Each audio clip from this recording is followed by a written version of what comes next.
नमस्कार, आप देख रहे हैं खबरों की खबर। मैं हूं नगमा। कॉमेडियन वीर दास के एक वीडियो की सोशल मीडिया और उसके आगे भी खूब चर्चा हो रही है।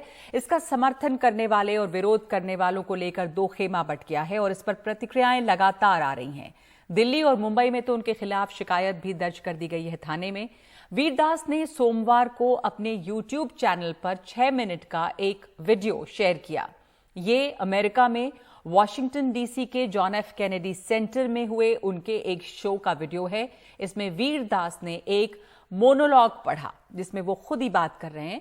इसका शीर्षक है आई कम फ्रॉम टू इंडियाज, यानी मैं दो भारत से आता हूं।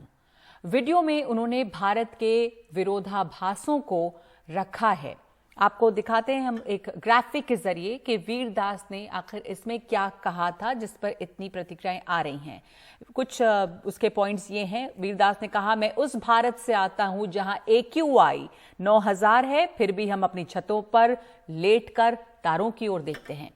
मैं उस भारत से आता हूं जहां हम दिन में महिलाओं की पूजा करते हैं और रात में उनके साथ गैंग रेप। मैं उस भारत से आता हूं जहां हम शाकाहारी होने पर गर्व महसूस करते हैं, फिर भी उन किसानों को कुचल देते हैं जो सब्जियां उगाते हैं। और ऐसी कई और बातें हैं जिसको वीरदास ने कहा और इस वीडियो के सामने आते ही चंद घंटों में ये वायरल हो गया और इस पर प्रतिक्रियाओं की झड़ी लग गई। एक पर एक प्रतिक्रियाएं आ रही हैं, चाहे वो फिल्म एक्टर्स हों, निर्माता निर्देशक हों, कलाकार हों या फिर नेता हों। आपको दिखाते हैं अभिषेक मनु सिंघवी का ट्वीट। कांग्रेस के नेता अभिषेक मनु सिंघवी ने इस पर ट्वीट किया, जबकि उनकी ही पार्टी के कुछ और लोगों ने इससे अलग भी राय रखी है। अभिषेक मनु सिंघवी ने कहा है कि कुछ लोगों की बुराइयों को पूरे देश के संदर्भ में सामान्य बनाकर पेश करना, यानी उसको जनरलाइज करना और देश को दुनिया के सामने बदनाम करना ठीक नहीं है। जो लोग औपनिवेशिक दौर में भारत को पश्चिम के आगे लुटेरों और सपेरों के देश के तौर पर पेश करते थे, वो अब भी बने हुए हैं। ये कहना है अभिषेक मनु सिंघवी का, यानी कि वो इस बात से सहमत नहीं है जो वीरदास ने कहा, लेकिन उनकी पार्टी के कुछ और लीडर्स की राय कुछ और है। और बीजेपी नेता जो है, जिनको इस पर आपत्ति है और जिन्होंने इनके खिलाफ मामला दर्ज कराने की बात की है, उन्होंने कहा है कि वीरदास ने हमारे देश की महिलाओं का अपमान किया है, अंतर्राष्ट्रीय मंच पर भारत का अपमान हुआ है। भारत के विकास के बारे में बात क्यों नहीं करते? बोलने की आजादी है, कुछ भी कह देने की आजादी नहीं। उन्हें पता होना चाहिए कि वो कहां बोल रहे हैं। हमें भारत की समस्याओं के बारे में ही क्यों बात करनी चाहिए। वीरदास ने माफी नहीं मांगी, सिर्फ सफाई दी है। हम वीरदास की गिरफ्तारी और जांच की मांग करते हैं, ये कहना है बीजेपी के उन नेता का जिन्होंने उनकी गिरफ्तारी की मांग की है। और इसलिए हम आज सवाल पूछ रहे हैं अपने कू के दर्शकों से कि क्या वीरदास पर कानूनी कार्रवाई होनी चाहिए। तो अब हमारे साथ इस पर चर्चा के लिए मौजूद हैं हमारे पैनलिस्ट, हमारे आज के मेहमान। हमारे साथ जुड़ रहे हैं कार्टूनिस्ट मंजुल, हमारे साथ कॉमेडियन दीपक सैनी हैं और हमारे साथ राजनीतिक विश्लेषक गीता भट्ट हैं। मंजुल, आपसे मैं शुरुआत करना चाहती हूं। इसके ऊपर तमाम मिलीजुली प्रतिक्रियाएं हैं। बहुत सारे लोगों का मानना है कि इनको वीरदास को बहुत जनरलाइज नहीं करना चाहिए था, जैसा अभिषेक मनु सिंघवी के ट्वीट में है कि आप भारत कुछ लोगों की बुराइयों को इस तरह से जनरलाइज करके भारत की छवि को बाहर खराब नहीं करना चाहिए। आप क्या मानते हैं, क्या इस पर कार्रवाई होनी चाहिए कानूनी? देखिए, भारत की छवि किसी भी कलाकार के, किसी भी आर्टिस्ट के, किसी भी इंडिविजुअल के किसी भी बयान से ना तो खराब होगी और ना ही वो चमके। भारत की छवि जिन चीजों से बनेगी या बिगड़ेगी वो आंकड़े हैं जो आपकी सरकार मानती नहीं है जब उसको अंतर्राष्ट्रीय संगठन आपको देते हैं। तो ये कहना कि एक स्टैंड अप कॉमेडियन परफॉर्म करता है और उसकी वजह से भारत की छवि गिर गई, ये मुझे लगता है कि ये तो मतलब किसी वीरदास ने अगर कोई एक्सिजरेशन करते हैं अपने किसी जोक में, ये उससे भी कहीं ज्यादा बड़ा एक्सिजरेशन है। तो इस ऐसी चीजों पे हंसा जा सकता है केवल। भारत की छवि ऐसी नहीं है भाई। आप कहते हो ना कि कुछ बात है ऐसी कि हस्ती मिटती नहीं हमारी। तो जो हस्ती मिटती नहीं हमारी, वो हस्ती क्या ऐसी हस्ती है कि कोई कॉमेडियन जाके कुछ कह देगा? और वीरदास ने क्या कहा है? वीरदास ने केवल ये किया है कि कुछ खबरें हैं जिनको उन्होंने एक सिरे से पिरोया है और पढ़ दिया है। उन्होंने कुछ अपनी तरफ से उसमें नमक मिर्च मसाला नहीं डाला है। विरोधाभासों को सामने लाया है कि ऐसा भी है और तो ऐसा भी है। ऐसा भी है। वो कह रहे हैं कि अगर 9000 AQI है तो उसके बाद ऐसी भी जगह है जहां से आप आसमान में तारे देख सकते हो। तो आपको क्या चीज समझनी है उससे वो आप समझ सकते हो। गीता जी, आपको क्या लग रहा है इसके ऊपर? आपने वो सुना, देखा, अब तो हर जगह छप चुका है कि उन्होंने क्या क्या कहा है, तो उनके किन बातों पर आपत्ति की ली जा सकती है? नगमा जी, देखिए, मैं इस बात को मानती हूं कि देखिए, कटाक्ष करना भी अपने आप में एक कला है, और इस कला को लेखक हो, चाहे मतलब लेखक अपनी लेखनी में या किसी चुटकुले में, या कलाकार किसी भी तरीके से नाटक से या आजकल जो कॉमेडी है उसके जरिए बयान करता है। ठीक है, अभिव्यक्ति की स्वतंत्रता सबकी है जी। और अगर जो व्यक्ति विशेष जिनकी यहाँ बात हो रही है उन्होंने कोई बात कही है तो ठीक है, उन्होंने अपना नजरिया रखे है, लेकिन कुछ विषय उन्होंने वहां ऐसे छुए हैं जो कि मतलब मुझे आपत्तिजनक लग सकते हैं, किसी और को नहीं लग सकते, आपको नहीं लग सकते जी। जिस प्रकार से उन्होंने, जैसे महिलाओं के विषय में उन्होंने जो बात कही कि जो भारत में जो महिलाएं हैं जिन्हें दिन में हम देवी मान के पूजते हैं और रात में उनके साथ गैंग रेप करते हैं, तो ये अपने आप में अपवाद, समाज के अपवादों को आप एक जो है मुख्य धारा के रूप में दिखाने का प्रयास कर रहे हैं। वो अपने आप में जो है, एक महिला होने के नाते मुझे इस बात पर आपत्ति है कि ये बात जो है उन्होंने ठीक, क्योंकि आप कोई बात कह रहे हैं वो तथ्यों पर, मतलब तथ्यों से जो है विफर नहीं होनी चाहिए, अलग नहीं होनी चाहिए, क्योंकि अगर कोई उन तथ्यों पे आप उन्हें काउंटर करें, तो अगर आप देखें कि जिस प्रकार से महिलाओं के खिलाफ जो एक तरह से जो वायलेंस है उसमें बहुत सारे ऐसे देश हैं जो कि बहुत ऊपर है, जो अगर आप संख्या पर लाख पॉपुलेशन पे देखें। इस बात पर मैं आपका भी रिएक्शन चाहूंगी। मंजुल के जो महिलाओं के बारे में उन्होंने कहा है, इसमें अपवाद भी हैं, या यहाँ पर अगर भारत में ये है तो ऐसा नहीं है कि ये भारत स्पेसिफिक है? क्या उन्होंने उसको जनरलाइज करने की कोशिश की? इस पर लोगों को आपत्ति है कि अगर हम गैंग रेप या रेप की बात करते हैं तो ऐसा नहीं कि भारत में और दुनिया के किसी देश में ये होता नहीं है, तो इससे भारत स्पेसिफिक बनाकर पेश करना ये आपत्तिजनक है। संस्कृत में एक कहावत है, कहावत मतलब एक लाइन है कि यत्र नार्यास्तु पूज्यन्ते रमन्ते तत्र देवता। मतलब जहां नारियों की पूजा होती है वहां देवता निवास करते हैं। अभी हो क्या गया है, जो इस समय दौर चल रहा है उसमें यह हो गया है, चूंकि भारत में देवता निवास करते हैं इसलिए नारियों की पूजा तो होती ही होती। मतलब अगर मैं ये कहने लगूं कि आप उत्तर भारत में खासतौर से अगर मैं ये कहूं कि हाँ भाई औरतें स्वतंत्र हैं, रात में 2 बजे भी निकल सकती हैं, अकेले सड़कों पे घूम सकती हैं, जैसा अभी गृह मंत्री जी ने थोड़े दिन पहले कहा भी था, कौन विश्वास करेगा? मुझे बताइए। कोई जाएगा ऐसे घूमने के? लोग हंसने लगेंगे। भाई लड़कियों की क्या स्थिति है, लड़कियों की क्या आजादी है, लड़कियों की स्वतंत्रता की क्या स्थिति है, ये हम सब दिन रात देखते हैं। इसके लिए अलग से किसी को कुछ कहने की जरूरत नहीं है।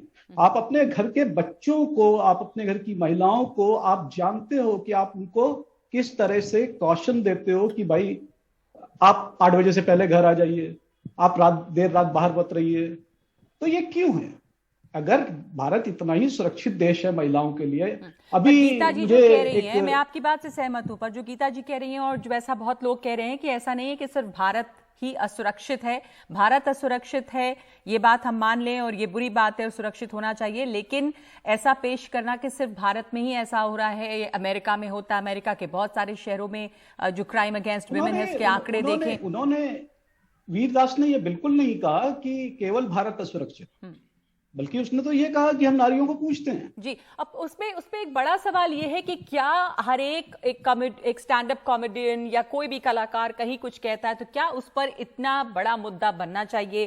क्या उसके ऊपर इतनी बहस होनी चाहिए, इतनी ज्यादा प्रतिक्रियाएं? आपका क्या मानना है दीपक सैनी जी? आप खुद एक स्टैंड अप कॉमेडियन हैं और जब आप कहीं परफॉर्म करते हैं तो क्या आपके जहन में ये बातें रहती हैं? अब आपको सोचना पड़ेगा वैसे में, कि आपको नहीं लगता है कि बहुत बंद जाते हैं कि क्या कहें और क्या ना कहें? देखिए, सबसे पहले आपके दर्शकों को नमस्कार। मैं आपको बताऊं कि मैं सबसे ज्यादा पॉलिटिकल सटायर करने वाला कॉमेडियन हूं इस देश के अंदर। जितनी कॉमेडी नेताओं पर मैं करता हूँ, हमारे प्रधानमंत्री पर, मुख्यमंत्री पर, सब पे करता हूँ, तो मैं इतना सोचना नहीं पड़ता है। लेकिन कुछ हमें सोचना चाहिए। जैसे हम विदेश में जाते हैं, मैं भी बहुत बार विदेश में परफॉर्म करने जाता हूँ, बहुत सारी कंट्रीज में गया हूँ, तो वहाँ के जो एनआरआईज हैं और या जो दूसरे कंट्रीज के लोग वहां रहते हैं, तो उनको ये लगता है कि भारत एक डेमोक्रेटिक कंट्री है और वहाँ की कुछ वैल्यूज है, कल्चरल वैल्यूज है हमारी। हम नारी की पूजा करते हैं, हम नारियों का सम्मान करते हैं। लेकिन जब कुछ ऐसी खबरें आ जाती है तो उनके मन में डाउट आता है। तो एक कलाकार, जब हम स्टेज पर ऐसे कलाकार खड़े होते हैं तो हम एक देश के एम्बेसडर के रूप में वहां खड़े होते हैं। तो हमारा फर्ज ये नहीं बनता कि हम कहें कि हाँ हाँ वहां रेप होते हैं। हम उनको ये कहेंगे, हाँ वहां एक आध 4-5 गुंडों ने रेप किया होगा, लेकिन हमारे देश में नारी की पूजा भी होती है। ना कि हम ये कहें कि हाँ पूजा होती तो यार रेप भी तो होते हैं। दोनों बात कहने का एक फर्क होता है, नजरिया होता है। हम एक कलाकार, एक एम्बेसडर होता है, किसी भी देश में जाता है। अमेरिका में नहीं होता क्या? वो अमेरिका में खड़े थे, अमेरिका में उनको, अमेरिका में कॉमेडी करते हैं, अमेरिका में खड़े होकर अमेरिका में कॉमेडी करते हैं कि 15-15 साल के बच्चे गन लेके वहां घूम देते हैं सबको स्कूल के अंदर।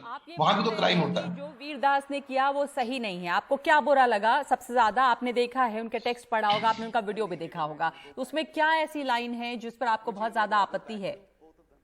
देखिए, मैं वीरदास के पक्ष में भी हूँ और मैं उनके खिलाफ भी हूँ। मैं दोनों, क्योंकि मैं कॉमेडियन हूँ, मुझे पता है छोटी छोटी बात का इश्यू बन जाता है। लेकिन उनको ये विदेश में खास करके ये ध्यान रखना चाहिए हर कलाकार को कि हम क्या बोल रहे हैं। और जैसा वीरदास ने बोला कि 2 इंडिया है, ये वाकई में 2 इंडिया है। मैं आपको नकवा जी बताना चाहता हूँ, हमारे देश में कॉमेडी के भी 2 इंडिया है। एक कॉमेडियंस वो हैं जो बार में और क्लब में कॉमेडी करते हैं, जिनकी ऑडियंस मात्र 100 या 150 या 50 होती है। एक मेन स्ट्रीम आर्टिस्ट है, उसकी भी एक पूरी जमात है जिन जो लाखों लोगों में परफॉर्म करते हैं। वो कभी ऐसी इस तरह की बात नहीं कही। और अगर नगमा जी, नारी को पूजने की बात जहां तक है, तो वीरदास वाली कैटेगरी में जितने भी कॉमेडियंस, वो बार कल्चर वाले कॉमेडियन है। आप उनका कोई वीडियो एक यूट्यूब पर उठा के देख लो, कोई वीडियो, सबसे ज्यादा माँ बहन की गाली यही लोग देते हैं जो यूट्यूब कॉमेडियंस है, बार कल्चर वाले कॉमेडियन। तो तब नारी की वो पूजा कहाँ जाती है भाई? तो आपको बोलने का अधिकार नहीं है। अगर आप नारी पर ही कॉमेडी कर रहे हो, माँ बहन की गाली दे रही हो, वो भी माँ है, बहन है, उसके बाद आप कह रहे हो जी नारी की पूजा होती है, गैंगरेप हो जाता है। अरे आप ही तो उसको बढ़ावा दे रहे हो भाई। पहले कॉमेडी में से गाली खत्म करो, गानों में से नशा खत्म करो, ठीक है, तो वायलेंस खत्म करो गानों में। कि जो कहा गया है कि बोलने की आजादी है लेकिन कुछ भी बोलने की आजादी नहीं, आप इससे सहमत हैं? देखिए, हमारे देश में जितनी बोलने की आजादी है ना, उतनी पूरी दुनिया में नहीं है। मैं खुद अपने प्रधानमंत्री की नकल करता हूँ और हर प्रोग्राम में करता हूँ। मुझे आज तक किसी का फोन नहीं आया धमकाने के लिए। दिल्ली के मुख्यमंत्री की नकल करता हूँ, मुझे आज तक किसी का फोन नहीं आया धमकाने के लिए। पूरी आजादी, पहले भी करते थे, कांग्रेस के जमाने में भी करते थे, कभी कोई प्रॉब्लम नहीं है हमारे। कमेंट करना चाहिए। गीता जी, आपको लगता है किसी खिलाफ कानूनी कार्रवाई होनी चाहिए, जैसा कि बीजेपी के एक नेता डिमांड कर रहे हैं और काफी सारे लोगों का कहना है? जबकि हम लोगों ने कू पे सवाल पूछा कि क्या कानूनी कार्रवाई होनी चाहिए, तो कू के जो दर्शक हैं उनकी प्रतिक्रियाएं आ रही हैं, कुछ आपको दिखा दें। पहले प्रणव शर्मा कह रहे हैं कि विदेश में छवि खराब करना पूरी तरह से गलत है, कारण बताओ नोटिस तो बनता है और न्यायिक जांच भी होनी चाहिए। ईश्वर सिंह रोतेला का कहना है कि उचित हो तो कानूनी कार्रवाई की जानी चाहिए, हिंदुस्तान से अच्छा देश शायद ही कोई हो। मंजुल और गीता भट्ट, पहले आपसे, क्या आपको लगता है ये कानूनी कार्रवाई इस पर होनी चाहिए?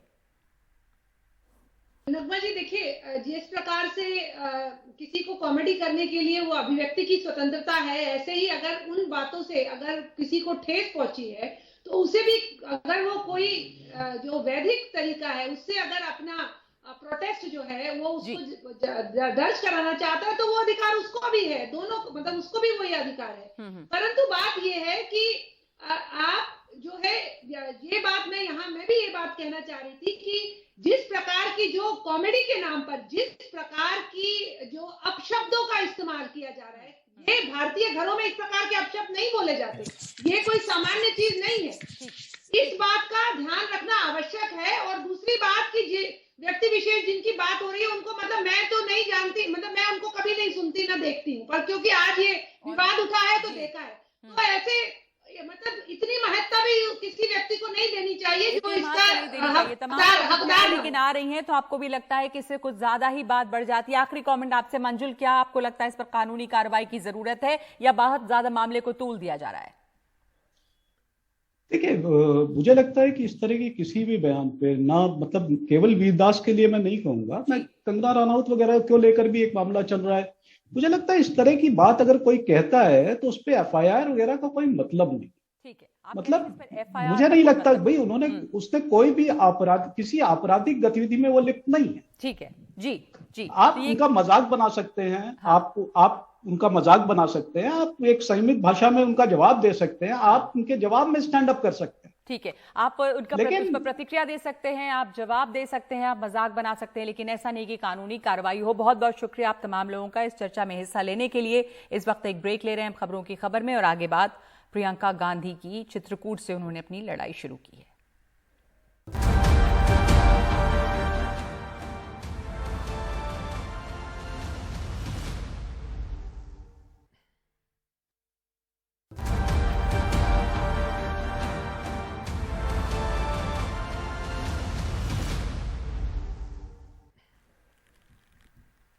कांग्रेस महासचिव प्रियंका गांधी ने आज चित्रकूट से लड़की हूं लड़ सकती हूं कार्यक्रम की शुरुआत की है। महिलाओं के साथ संवाद के दौरान उन्होंने कहा कि शस्त्र उठा लो, अब गोविंद न आएंगे।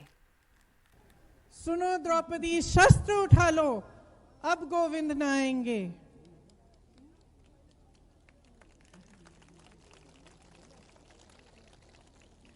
कब तक आस लगाओगी तुम, कब तक आस लगाओगी तुम बिके हुए अखबारों से, कब तक आस लगाओगी तुम बिके हुए अखबारों से। इसका मतलब है कि तुम्हारी लड़ाई लड़ने के लिए कोई नहीं आ रहा है। तुम कब तक आस लगाओगी कि तुम्हारी आवाज कोई और उठाएगा। कैसी रक्षा मांग रही हो, कैसी रक्षा मांग रही हो दुशासन दरबारों से। मतलब कि तुम कैसी रक्षा मांग रही हो उन लोगों से जो तुम्हारी रक्षा करेंगे ही नहीं, जो तुम्हारा अत्याचार कर रहे हैं, जो तुम्हारा शोषण कर रहे हैं।